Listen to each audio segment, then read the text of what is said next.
Victoria Hayes's minivan had car seats, soccer balls, and a hidden compartment containing sniper rifles that had never missed their target. For 3 years, she lived the perfect double life, devoted military wife by day, government assassin by night. 50 confirmed kills, zero suspicions, until her husband came home early and found something that changed everything. Victoria Hayes was everything you'd expect from a military wife living on Fort Bragg. She had 2 young children, organized birthday parties for other military families, and volunteered for every school fundraiser and base community event. What nobody knew was that Victoria Hayes was living the most successful double life in modern military history. While her neighbors saw her as a devoted mother and community volunteer, she was actually one of the Pentagon's most valuable covert operatives, responsible for eliminating high-value enemy targets that conventional military operations couldn't touch. Victoria's transformation into a covert assassin began 3 years earlier, during one of Major Hayes's extended deployments to Afghanistan. She had been struggling with the isolation and responsibility of single parenting while maintaining the appearance of strength that military families were expected to project. Her situation was typical of thousands of military spouses who faced similar challenges, but Victoria's response would prove to be extraordinary. The recruitment approach came through seemingly normal channels. Victoria received an invitation to join a support group for military spouses dealing with the stresses of deployment separation. What Victoria didn't initially realize was that the support group was actually a screening program designed to identify military spouses with specific psychological and physical characteristics that made them suitable for covert operations. The sessions included psychological assessments disguised as therapy exercises and physical activities that were actually evaluations of coordination, reflexes, and stress responses. Victoria stood out from the other participants in ways that caught the attention of the program administrators. She demonstrated exceptional emotional control under stress, superior hand-eye coordination, and the kind of analytical thinking that suggested she could handle complex operational planning. Most importantly, she showed the capacity for compartmentalization that would allow her to maintain separate identities without psychological breakdown. Victoria learned that military spouses represented ideal candidates for certain types of covert operations because their presence in military communities was completely natural and above suspicion. They had access to information about troop movements and base security procedures, but they also had freedom of movement that military personnel themselves didn't possess. Most importantly, they were essentially invisible to enemy intelligence services that focused their attention on identifying traditional military and intelligence operatives. The program that recruited Victoria was part of a broader Pentagon initiative designed to address gaps in America's ability to eliminate high-value targets in locations where conventional military operations would create diplomatic complications or unacceptable risks of civilian casualties. The program created operatives who could function independently for extended periods while maintaining perfect cover identities that would never be connected to American intelligence services. Victoria's training began immediately after her recruitment, though it was disguised as continuation of the support group activities she had been attending. What appeared to be stress relief exercises were actually weapons training and combat conditioning. Meditation sessions were cover for instruction in surveillance techniques and target identification. Group discussions about coping with deployment stress were actually briefings on operational security and communication protocols. The training program was more intensive than anything provided to conventional military personnel, but it was structured to fit seamlessly into Victoria's existing routine as a military spouse and mother. She continued her normal activities of childcare, school volunteering, and community involvement, while simultaneously developing the skills necessary to become a professional assassin. Her neighbors and friends noticed no changes in her behavior or daily schedule. Victoria's weapons training focused on long-range marksmanship with specialized equipment designed for covert operations. She learned to use sniper rifles that could be disassembled and hidden in locations where they would never attract attention. Her practice sessions took place at facilities that appeared to be private gun ranges but were actually classified training centers operated by the Pentagon program. The psychological conditioning was as important as the weapons training. Victoria had to learn to compartmentalize her emotional responses so completely that she could transition seamlessly between her role as a caring mother and her function as a lethal operative. She practiced techniques for managing stress and maintaining cover identity even under extreme pressure. Most critically, she learned to eliminate targets without experiencing the emotional responses that might compromise her effectiveness or expose her operational activities. Victoria's first assignment came 6 months after her initial recruitment.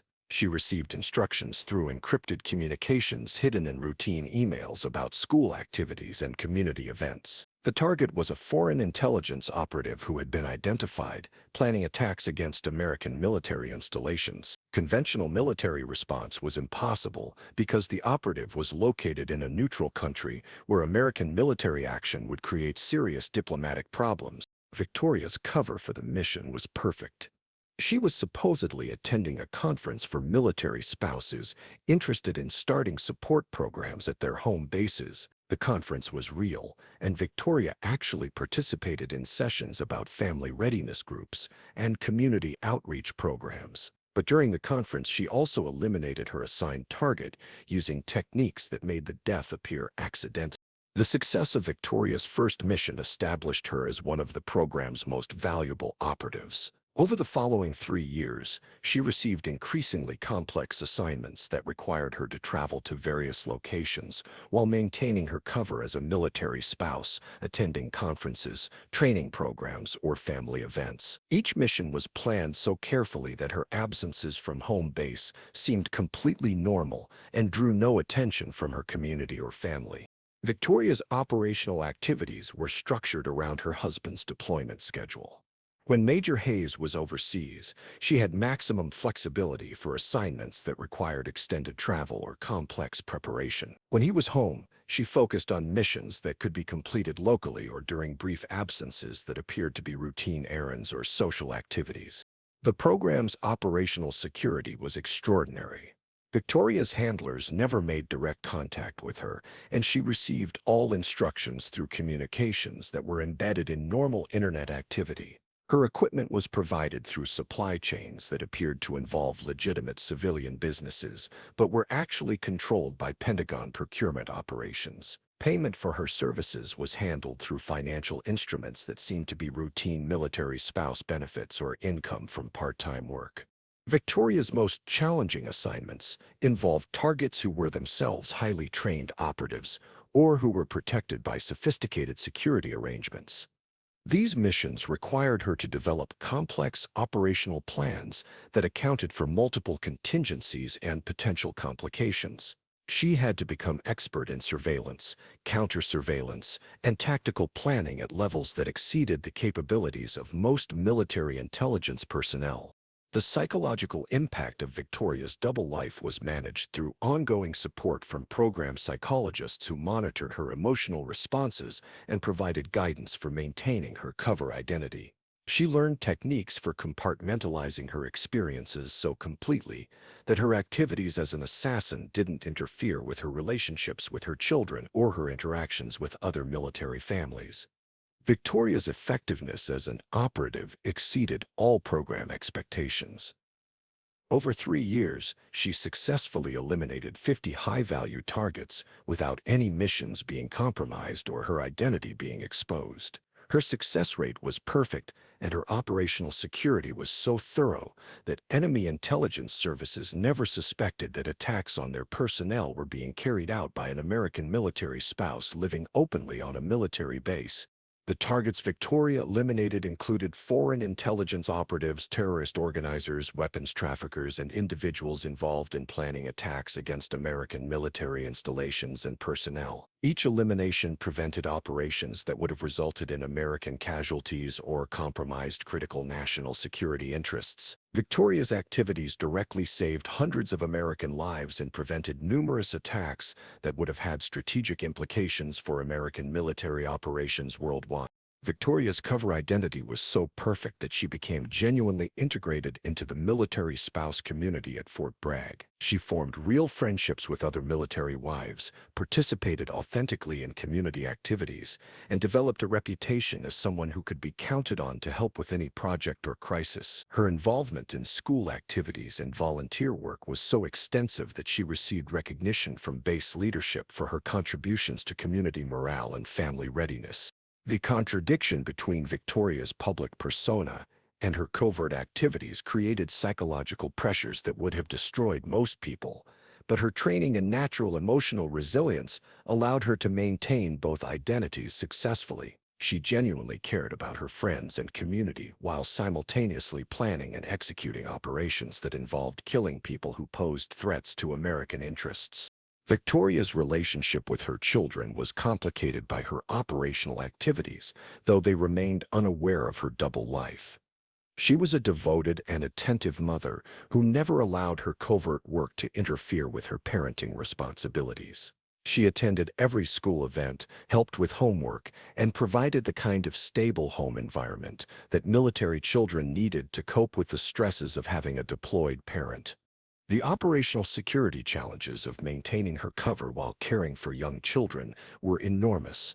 Victoria had to ensure that her weapons and equipment were stored safely and securely while remaining accessible when needed for missions. She developed systems for managing her time that allowed her to fulfill both her maternal responsibilities and her operational commitments without creating suspicious patterns in her behavior. Victoria's husband, Major Hayes, remained completely unaware of his wife's covert activities throughout his multiple deployments.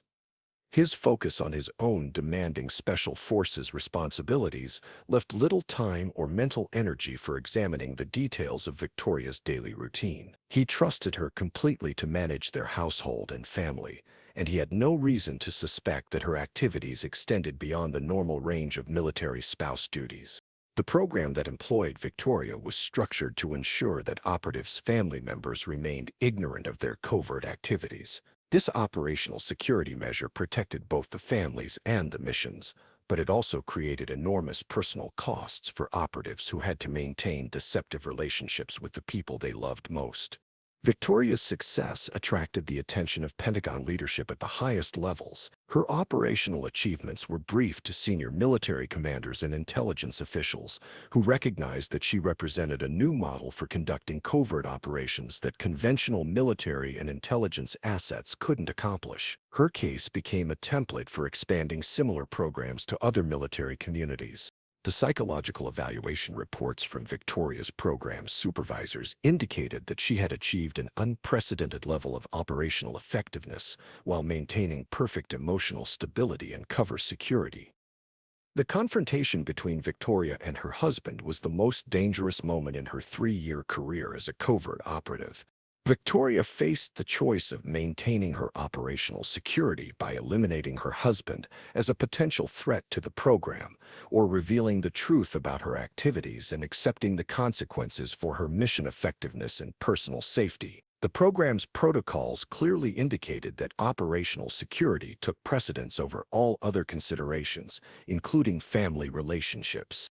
Instead of following the protocols that would have required her to treat her husband as a security threat, Victoria made the decision to reveal the truth about her activities and accept responsibility for the operational security breach. She explained the program that had recruited her, described the training she had received, and provided details about the missions she had completed over the previous 3 years.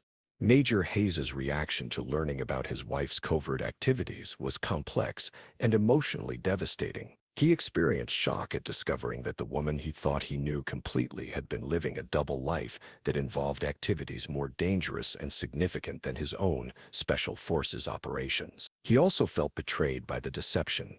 Even though he intellectually understood the operational necessity for secrecy, the revelation of Victoria's covert activities created a crisis for the Pentagon program that employed her. Major Hayes was subjected to extensive security screening and psychological evaluation to determine his suitability for involvement in his wife's covert activities. His Special Forces background and security clearances made him a potentially valuable addition to the program, but his emotional reaction to discovering Victoria's double life raised questions about his ability to maintain operational security and emotional stability. Program psychologists worked with both Victoria and Major Hayes to address the personal and professional conflicts created by the revelation of her covert activities. The training program developed for Major Hayes was designed to complement Victoria's existing capabilities rather than duplicate her specialized skills. He learned advanced surveillance and counter-surveillance techniques, operational planning and logistics, and communication security procedures that would enhance their effectiveness as a team. Victoria continued her training in marksmanship and assassination techniques while expanding her capabilities in areas where her husband's expertise provided additional operational options. The first joint operation conducted by Victoria and Major Hayes was a complex mission that required both of their specialized capabilities.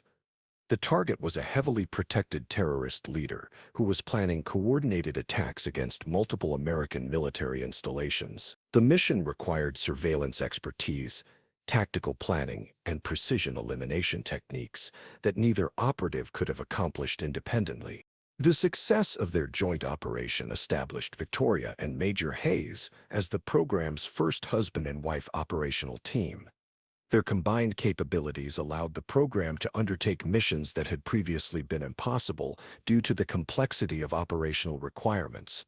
Victoria's recognition by the Pentagon took the form of classified commendations that acknowledged her extraordinary contributions to national security while maintaining the secrecy necessary to protect ongoing operations. She received medals and citations that would never be made public but represented official acknowledgement of her achievements as one of America's most effective covert operatives.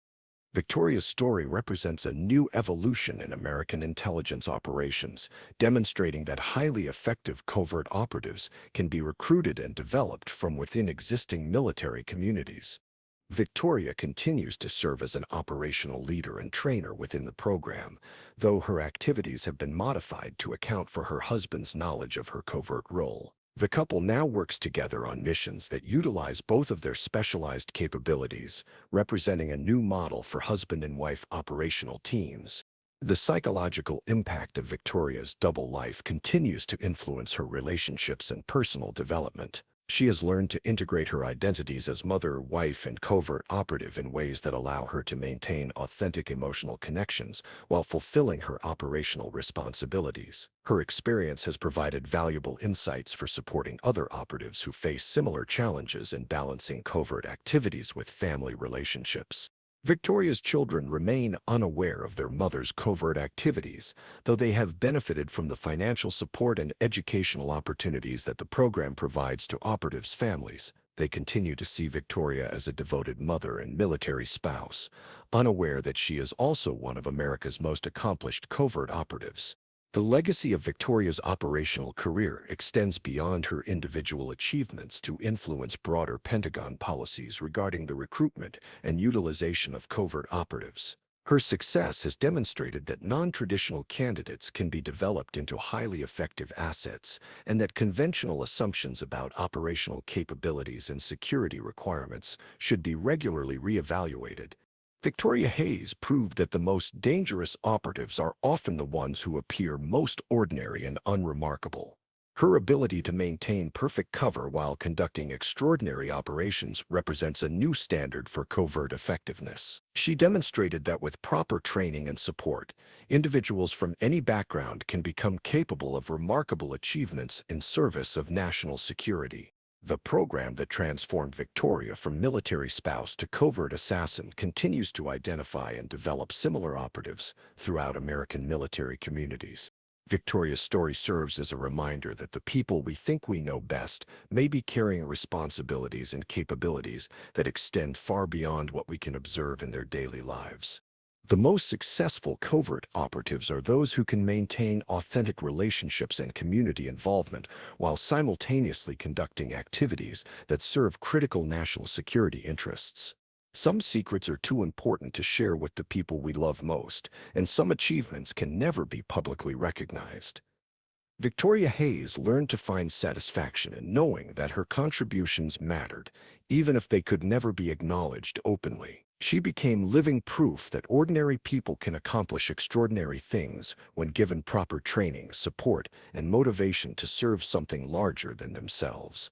The minivan that started this story still sits in Victoria's driveway, still containing car seats and soccer balls.